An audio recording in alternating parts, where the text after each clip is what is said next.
नमस्कार मित्रों, आपका स्वागत है हमारी हिंदी ज्योतिष चैनल पर।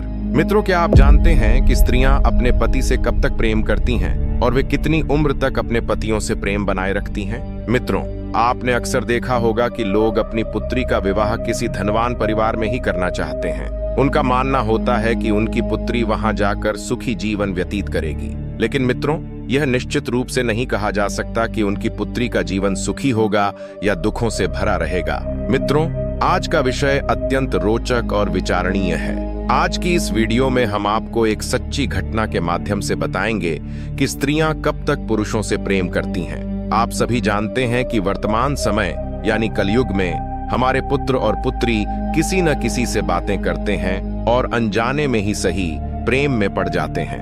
परंतु प्रेम हो जाने के बाद यह आवश्यक नहीं होता कि उनकी शादी भी निश्चित रूप से हो जाए। तो मित्रों, आज हम आपको बताएंगे कि वे कौन सी स्त्रियां होती हैं जो अपने पति को मरते दम तक प्रेम करती हैं और वे कौन सी स्त्रियां हैं जो अपने पति के होते हुए भी किसी पराये पुरुष की ओर आकर्षित हो जाती हैं तथा केवल दिखावे के लिए अपने पति से प्रेम का व्यवहार करती हैं। इसलिए मित्रों, इस वीडियो को आरंभ से अंत तक अवश्य देखें, तभी आप समझ पाएंगे कि कौन सी स्त्रियां अपने पति से सच्चा प्रेम करती हैं और वह प्रेम कब तक निभाती हैं। मित्रों, कथा को आगे जानने से पहले यदि आप इस वीडियो पर पहली बार आए हैं तो इसे लाइक कर दें, चैनल को सब्सक्राइब कर लें और बेल नोटिफिकेशन को ऑल पर सेट कर दें। साथ ही कमेंट बॉक्स में जय माता लक्ष्मी अवश्य लिखें। तो आइए मित्रों, अब एक कथा के माध्यम से जानते हैं कि स्त्रियां अपने पति से कब तक प्रेम करती हैं।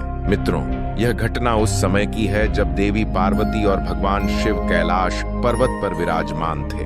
तभी माता पार्वती के मन में एक प्रश्न उत्पन्न हुआ।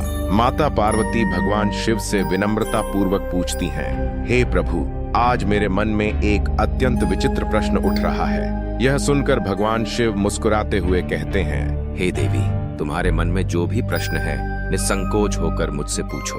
तब देवी पार्वती कहती हैं, हे प्रभु, मेरा प्रश्न यह है कि समस्त स्त्रियां, विशेष रूप से पत्नियां, अपने पति से कब तक प्रेम करती हैं और कितनी आयु तक उनका प्रेम बना रहता है। मित्रों, माता पार्वती का यह प्रश्न सुनकर भगवान शिव प्रसन्न होते हैं और उत्तर देते हुए कहते हैं, हे देवी, तुमने अत्यंत उत्तम प्रश्न किया है। यह प्रश्न समस्त पुरुषों के लिए महत्वपूर्ण है कि स्त्रियां उनसे कब तक प्रेम करती हैं। भगवान शिव आगे कहते हैं, हे देवी, इस प्रश्न का उत्तर मैं तुम्हें एक कथा के माध्यम से दूंगा, लेकिन इस कथा को आरंभ से अंत तक ध्यानपूर्वक सुनना आवश्यक होगा। तब देवी पार्वती कहती हैं, हे प्रभु, आपके मुख से इस कथा को सुनना मेरे लिए परम सौभाग्य की बात होगी। भगवान शिव आगे कहते हैं, हे देवी, इस कथा को जो कोई भी श्रद्धा एवं संपूर्ण ध्यान से सुनता है, उसके घर में माता लक्ष्मी का स्थायी वास होता है और भगवान शनिदेव की कृपा सदैव बनी रहती है। किंतु जो इस कथा को अंत तक नहीं सुनता, उसके घर से माता लक्ष्मी विमुख हो जाती हैं। इसलिए हे देवी, तुम इस कथा को पूरे मनोयोग से सुनना। तब देवी पार्वती दृढ़ संकल्प लेते हुए कहती हैं, हे प्रभु, मैं आपको वचन देती हूँ कि इस कथा को आरंभ से अंत तक अवश्य सुनूंगी। इसके पश्चात भगवान शिव कथा आरंभ करते हुए कहते हैं, हे देवी, एक समय की बात है, उत्तर प्रदेश में स्वभावमान नामक एक प्रसिद्ध नगरी थी। उस नगर के पास एक घना और रहस्यमय जंगल था, जहां जाने का साहस कोई नहीं करता था। वह जंगल केवल जंगली जानवरों का निवास स्थान था और वहां मनुष्यों का आना जाना ना के बराबर था। मित्रों, उसी उत्तर प्रदेश में एक प्रतापी राजा राज्य करता था, जिसका नाम राजवीर था। राजा राजवीर की आयु लगभग 42 वर्ष हो चुकी थी, लेकिन अभी तक उनका विवाह नहीं हुआ था, क्योंकि उन्हें अब तक कोई ऐसी स्त्री नहीं मिली थी जो उनके मन को भा सके। पूरे राज्य में कोई भी स्त्री राजा को सुंदर नहीं लगी थी। मित्रों, उसी राज्य में एक रहस्यमय जंगल था, जिसकी चर्चा चारों ओर हो रही थी। जब राजा ने सुना कि उनके नगर के निकट एक ऐसा जंगल है जहां केवल जंगली जानवरों का वास है और कोई भी वहां आ जा नहीं सकता, तो उन्होंने स्वयं उस जंगल को देखने का निर्णय लिया। राजा ने अपने मंत्रियों को आदेश दिया कि एक उत्तम अश्व तैयार किया जाए। जब अश्व तैयार हो गया तो राजा उस पर सवार होकर जंगल की ओर रवाना हो गए। मित्रों, जैसे ही राजा उस जंगल के प्रवेश द्वार पर पहुंचे, उनकी दृष्टि जंगल के किनारे स्थित एक कुटिया पर पड़ी। यह देखकर राजा को आश्चर्य हुआ। वे सोचने लगे, मैंने तो सुना था कि इस जंगल में न कोई आता है न कोई जाता है, तो फिर यहाँ यह कुटिया कैसे बनी? राजा उस कुटिया को बड़े ध्यान पूर्वक देखने लगे। तभी उनकी नजर एक अनुपम सुंदर स्त्री पर पड़ी। वह स्त्री इतनी सुंदर थी कि राजा उसे देखते ही मोहित हो गए। दूर से ही वे उसकी सुंदरता को निहारते रहे और बड़े ध्यान से उसका अवलोकन करने लगे। जब राजा धीरे धीरे उस स्त्री के समीप पहुंचे तो उन्होंने पाया कि वह एक वैश्या खान थी। मित्रों, वह वैश्या इतनी आकर्षक थी कि मानो स्वयं स्वर्ग की कोई अप्सरा धरती पर उतर आई हो। राजा ने उसे अत्यंत ध्यानपूर्वक देखा और उसके सौंदर्य से मंत्रमुग्ध हो गए। वे उस पर इतने मोहित हो गए कि तुरंत ही विवाह का प्रस्ताव रख दिया। राजा भली भांति जानते थे कि वह स्त्री एक वैश्या है, फिर भी वे उसके प्रेम में पड़ चुके थे। राजा ने अब तक अपना विवाह इसीलिए नहीं किया था क्योंकि उन्हें अपनी पसंद की कोई स्त्री नहीं मिली थी। परंतु जब राजा ने इस स्त्री को देखा तो उनके मन में उससे विवाह करने की तीव्र इच्छा उत्पन्न हो गई। राजा ने उस स्त्री से निवेदन किया, हे देवी, मैं आपके बिना अब एक क्षण भी नहीं रह सकता। कृपा करके मुझसे विवाह कर लीजिए। मुझे भली भांति ज्ञात है कि आप एक वैश्या हैं, फिर भी मैं केवल और केवल आपसे विवाह करना चाहता हूँ। यह सुनकर वैश्या मुस्कुराई और उत्तर दिया, हे महाराज, मैं एक वैश्या हूँ और वैश्या किसी से प्रेम नहीं कर सकती। वैश्या का कोई धर्म नहीं होता, वे केवल धन से प्रेम करती हैं। जहां अधिक धन मिलेगा वहीं वैश्या जा जाएगी। फिर वह आगे कहती है, हे महाराज, क्या आपको ज्ञात है कि मेरे जीवन में न जाने कितने पुरुष आए और मुझ पर असंख्य स्वर्ण मुद्राएं लुटाकर चले गए। मैं सैकड़ों पुरुषों के संग रही हूँ, लेकिन किसी से प्रेम नहीं कर सकती। राजा उसकी बातों को पूरी तरह समझ नहीं पाए और बोले, हे देवी, मैं आपके कहने का तात्पर्य नहीं समझ सका, कृपया मुझे विस्तार से समझाइए। तब वैश्या कहती है, हे राजन, मैं अब तक अविवाहित हूँ, किंतु एक विवाहित स्त्री की भांति जीवन जी रही हूँ। प्रतिदिन नए नए पुरुष मेरे पास आते हैं और अपनी वासना की पूर्ति कर चले जाते हैं। वे मुझ पर अपार स्वर्ण मुद्राएं लुटाते हैं, लेकिन मैं इसे प्रेम नहीं कह सकती क्योंकि मैं वैश्या हूँ और मुझे यह सब करने के लिए विवश होना पड़ता है। फिर वैश्या राजा से निवेदन करती है, हे महाराज, मेरा आपसे अनुरोध है कि आप अपने राज्य में लौट जाएं और मुझसे विवाह करने का विचार त्याग दें। आप उत्तर प्रदेश के एक प्रतिष्ठित, शक्तिशाली और धर्मपरायण राजा हैं। यदि आप मुझ जैसी तुच्छ वैश्या से विवाह करेंगे तो समाज में आपकी प्रतिष्ठा का क्या होगा? एक राजा के लिए किसी वैश्या से विवाह करना उचित नहीं है। इसके बाद वह वैश्या राजा से आगे कहती है, हे राजन, न जाने कितनी सुंदर सुंदर राजकुमारियां हैं जो आपको मुझसे भी अधिक आकर्षक मिल सकती हैं। आप किसी राजकुमारी से विवाह कर सुखी जीवन व्यतीत कर सकते हैं, किंतु यदि आप मुझसे विवाह करना ही चाहते हैं तो पहले मेरे शरीर का भरपूर आनंद लेकर अपने राज्य लौट जाइए। यह सुनकर राजा ने उत्तर दिया, हे देवी, मैं आपके बारे में सब कुछ जानता हूँ, फिर भी आपकी अनुपम सुंदरता पर मोहित हो चुका हूँ। मैं किसी भी परिस्थिति में आपसे विवाह करना चाहता हूँ। मित्रों, राजा उस वैश्या के सौंदर्य में पूरी तरह से खो चुके थे। वे उसके प्रेम में अंधे हो गए थे और अब स्वयं पर नियंत्रण नहीं रख पा रहे थे। राजा की इस जिद को देखकर वैश्या ने कहा, हे राजन, यदि आप सचमुच मुझसे विवाह करना चाहते हैं तो मैं विवाह के लिए तैयार हूँ कि मैं आपकी रानी अवश्य बनूंगी, परंतु मेरी कुछ शर्तें हैं। यदि आप मेरी इन शर्तों को स्वीकार कर लेते हैं तभी मैं आपसे विवाह करूंगी और आपकी रानी बनूंगी। राजा उत्सुकता से बोले, हे देवी, आप अपनी शर्तें बताइए, मैं उन्हें अवश्य स्वीकार करूंगा। तब वैश्या ने राजा के समक्ष 2 शर्तें रखीं। हे महाराज, मेरी पहली शर्त यह है कि मेरे वृद्ध माता पिता हैं, आपको उन्हें अपने राजमहल में ले जाना होगा और उनकी अच्छी तरह से देखभाल करनी होगी। यदि कभी भी मेरे माता पिता को किसी प्रकार की परेशानी हुई तो मैं आपके महल को छोड़कर चली जाऊंगी।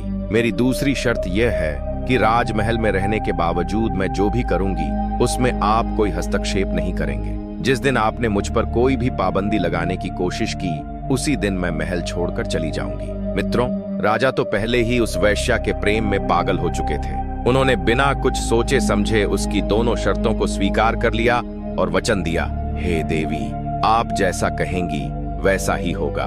कृपा करके अब बिना विलंब किए मुझसे विवाह कर लीजिए और मेरे साथ राजमहल चलिए। मैं आपके बिना अब एक क्षण भी व्यथित नहीं रह सकता। मैं आपसे अत्यंत प्रेम करता हूँ और आपके बिना जी नहीं सकता। मैं आपके द्वारा रखी गई सभी शर्तों का पूर्ण रूप से पालन करूंगा। मित्रों, इसके बाद वैश्या ने राजा से विवाह कर लिया। अपने वृद्ध माता पिता को साथ लेकर वह विवाह की सभी विधियां पूर्ण कर राजा के साथ राजमहल के लिए प्रस्थान कर गईं। राजा अत्यंत प्रसन्न था कि उसकी इच्छा पूर्ण हो चुकी थी। राजमहल पहुंचने पर राजा ने वैश्या के वृद्ध माता पिता के लिए एक सुंदर कक्ष निर्धारित किया और सैनिकों को आदेश दिया कि वे उनकी पूरी देखभाल करें। किंतु मित्रों, जब इस विवाह की खबर प्रजा तक पहुंची तो वहां भारी असंतोष फैल गया। प्रजा यह स्वीकार करने को तैयार नहीं थी कि उनका राजा किसी वैश्या से विवाह करे। हमारे महाराज के लिए तो सैकड़ों सुंदर राजकुमारियां विवाह हेतु प्रस्तुत हो सकती थीं, किंतु उन्होंने एक वैश्या से विवाह कर लिया। राज्य भर में इस विवाह को लेकर चर्चाएं होने लगीं और प्रजा इस बात को लेकर अत्यधिक अप्रसन्न हो गई। मित्रों, उधर राजा अपनी नई रानी के साथ विवाह के बाद के समय का आनंद ले रहा था, लेकिन दूसरी ओर कुछ लोग इस विवाह से असहमत थे। उसी रात कुछ षड्यंत्रकारी चोरों ने राजा से संपर्क किया और बोले, महाराज चिंता न करें, आज रात ही आपका काम हो जाएगा। जैसे ही रात का तीसरा प्रहर होगा, हम उस वैश्या के माता पिता का वध कर देंगे। मित्रों, जैसे ही आधी रात बीती और तीसरा प्रहर शुरू हुआ, चोर छुपते छुपाते राजमहल में प्रवेश कर गए। वे सीधे उस वैश्या के माता पिता के कक्ष में पहुंचे और उन्हें मारने ही वाले थे कि तभी वृद्ध माता पिता जोर जोर से चोर चोर चिल्लाने लगे। मित्रों, चोरों ने बिना कोई देरी किए दोनों की हत्या कर दी और वहां से भाग निकले। जब वैश्या ने अपने माता पिता की चीखें सुनी तो उसने घबराकर राजा से कहा, हे राजन, लगता है कि मेरे माता पिता किसी संकट में हैं। राजा राजवीर और वैश्या घबराते हुए भागते हुए उनके कक्ष में पहुंचे, जहां उन्होंने देखा कि उनके माता पिता मृत पड़े थे और हत्यारे वहां से भाग चुके थे। मित्रों, राजा ने भागते हुए कुछ चोरों को देखा और तुरंत उनका पीछा करने लगा। वह महल के अंदर ही उनके पीछे दौड़ा, लेकिन चोर महल से निकलकर जंगल की ओर भाग गए। राजा निराश होकर वापस लौटा और उसी कक्ष में आकर खड़ा हो गया। मित्रों, जब वैश्या ने राजा को वहां देखा तो उसने कहा, हे महाराज, अब मैं क्या करूं? राजा दुखी मन से बोला, हे देवी, मैं अपना वचन हार चुका हूं। मैंने आपको जो वचन दिया था, आपकी जो 2 शर्तें थीं, मैं उन्हें पूरा नहीं कर पाया। मैं आपकी शर्तों को निभाने में असमर्थ रहा। अब जो भी आपके मन में आए वही कीजिए। यह सुनकर वैश्या बोली, हे महाराज, मेरी शर्त के अनुसार अब मैं इस राजमहल को छोड़कर जा रही हूँ। मित्रों, फिर वह वैश्या राजमहल को छोड़कर अपनी कुटिया की ओर चल दी।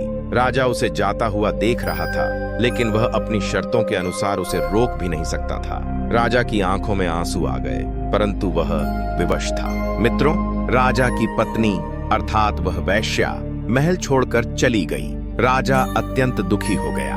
अगले दिन राजा ने दरबार लगाया, लेकिन वह पूरी तरह से मायूस था। जब सभा समाप्त हुई तब राजा वहां से चला आया और यही सोचने लगा कि अब उसके जीवन में केवल अंधकार ही अंधकार बचा है। वह स्वयं से प्रश्न करता, अब मैं उस वैश्या के बिना कैसे रहूंगा? वह दुखी मन से कहता, मेरी सबसे कीमती चीज, मेरी जिंदगी मुझे छोड़कर चली गई। अब मैं उसके बिना कैसे जीवित रह सकता हूँ? मित्रों, राजा उस वैश्या के प्रेम में इतना अंधा हो चुका था कि उसने खाना पीना तक छोड़ दिया। वह रात भर अपने बिस्तर पर पड़ा उसी के बारे में सोचता रहता। उसे नींद नहीं आती थी और धीरे धीरे कई दिन इसी तरह व्यतीत हो गए। अब तो राजा पूरा दिन अपने बिस्तर पर ही पड़ा रहता और मन ही मन सोचता, मेरा सुख चैन सब कुछ मुझसे छिन गया है, मेरे पास अब कुछ भी नहीं बचा। मित्रों, राजा अब उस वैश्या के लिए अत्यधिक व्याकुल रहने लगा। उसे स्वयं पर नियंत्रण नहीं रह गया था। फिर एक दिन अपने अश्व पर सवार होकर उस जंगल की ओर रवाना हुआ जहां वैश्या की कुटिया थी। मित्रों, जैसे ही राजा वैश्या की कुटिया के पास पहुंचा, वह उसके सामने जाकर खड़ा हो गया और व्याकुलता से बोला, हे प्रिय, आप मेरी पत्नी हैं और अपनी शर्त के अनुसार आपने मुझे छोड़ दिया। लेकिन हे प्रिय, जब से आप मुझे छोड़कर गई हैं, मेरा सुख चैन मुझसे छिन गया है। अब तो मुझे पूरी रात नींद नहीं आती। मैं रात भर करवटें बदलता रहता हूँ, कभी उठकर बैठ जाता हूँ तो कभी लेट जाता हूँ। हे देवी, मुझे आपकी याद बहुत सताती है। फिर राजा ने गहरी सांस लेते हुए कहा, हे प्रिय, कृपया मेरे साथ राजमहल चलिए, क्योंकि मैं आपसे अत्यधिक प्रेम करता हूँ। मित्रों, राजा की बात सुनकर वह वैश्या मुस्कुराई और बोली, हे राजन, मैं कुछ दिन आपकी पत्नी बनकर आपके महल में रही, परंतु आपको भली भांति ज्ञात है कि मैं एक वैश्या हूँ। हे राजन, आपको यह भी पता है कि वैश्या का कोई धर्म नहीं होता। न जाने कितने पुरुष उसे पति के रूप में अपनाते हैं और फिर छोड़कर चले जाते हैं। वैश्या की जिंदगी में हर दिन नए नए पुरुष आते हैं और चले जाते हैं, यही उसकी नियति है। फिर वह वैश्या राजा की आंखों में देखते हुए बोली, हे राजन, वैश्या का अर्थ ही अपने शरीर को बेचना होता है।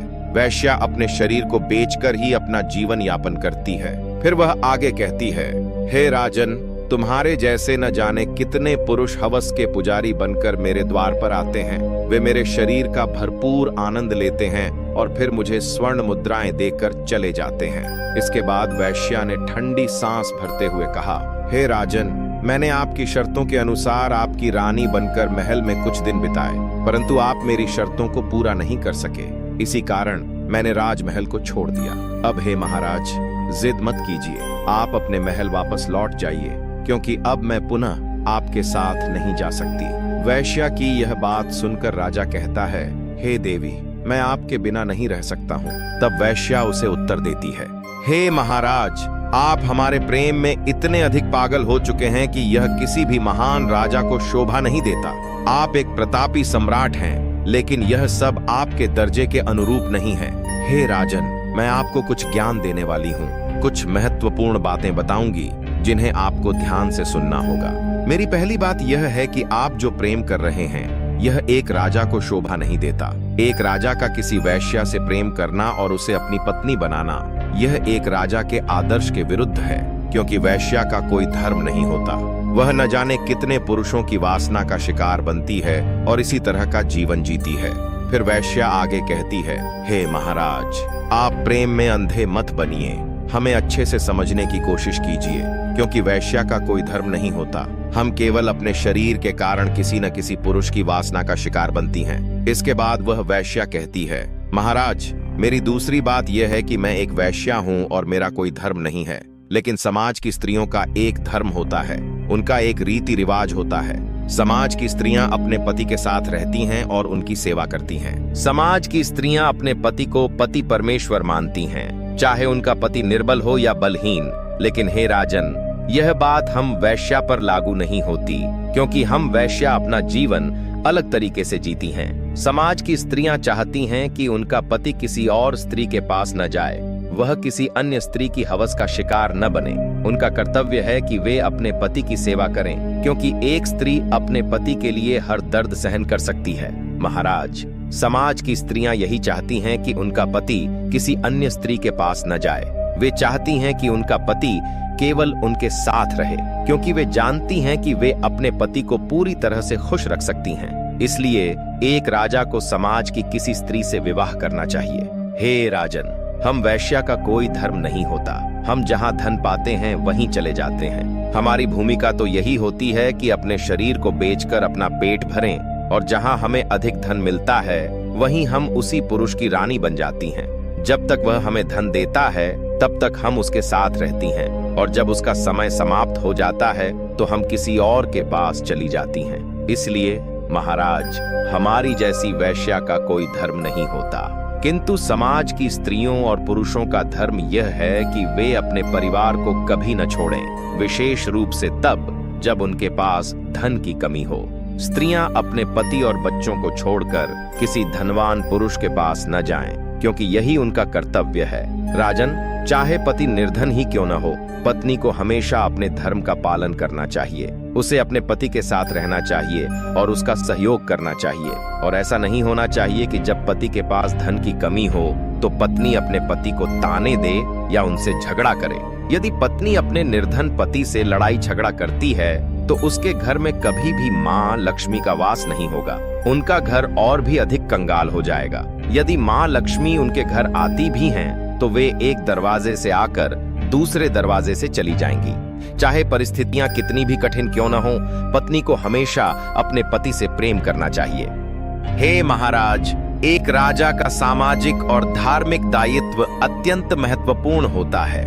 यदि हम शास्त्रों और नैतिक दृष्टिकोण से देखें तो राजा को अनुशासन और धर्म का पालन अवश्य करना चाहिए, जिससे समाज में उसका आदर्श बना रहे।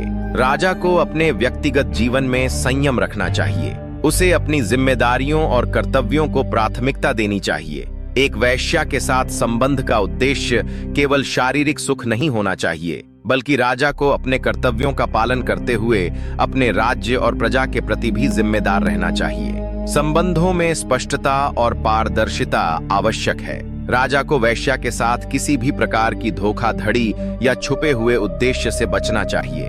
उसे अपने कर्तव्यों और शाही दायित्वों से कभी भी भटकना नहीं चाहिए। राजा को सम्मान और विवेक का पालन करना चाहिए। किसी भी स्त्री, चाहे वह वैश्या हो या सामान्य नागरिक, का सम्मान करना राजा का कर्तव्य है। इस संबंध में भी राजा को उसके सम्मान का ध्यान रखना चाहिए, ताकि उसके आचरण से समाज में कोई गलत संदेश न जाए। राजा को धर्म और सामाजिक आदर्शों का पालन करना चाहिए। उसे यह ध्यान रखना चाहिए कि उसका आचरण प्रजा के लिए आदर्श बन सके और समाज में किसी प्रकार की अव्यवस्था न फैले।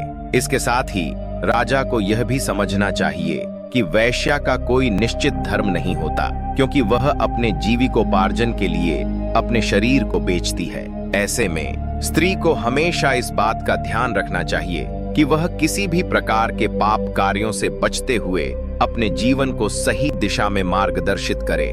किंतु यदि पति किसी गलत कार्य के लिए कहे, तो पत्नी को ऐसे समय में उसकी आज्ञा का पालन नहीं करना चाहिए। एक स्त्री को धर्म और सत्य का साथ देना चाहिए, भले ही उसके सामने कितनी ही कठिन परिस्थितियां क्यों न आ जाएं। फिर भगवान शिव देवी पार्वती से कहते हैं, हे देवी, मुझे विश्वास है कि इस कथा के माध्यम से आपके प्रश्न का उत्तर मिल गया होगा। तब देवी पार्वती कहती हैं, हे प्रभु, मुझे अब अपने प्रश्न का उत्तर मिल गया है। अब मैं समझ गई हूँ कि कौन सी स्त्री अपने पति के प्रति सच्ची होती है और कौन सी नहीं। तो मित्रों, उम्मीद है कि आपको यह कथा पसंद आई होगी। धन्यवाद इस कथा को पढ़ने के लिए। यदि आपको यह कथा अच्छी लगी हो तो कृपया इसे लाइक करें और हम चैनल को सब्सक्राइब करना न भूलें। फिर मिलते हैं किसी और रोचक कथा के साथ।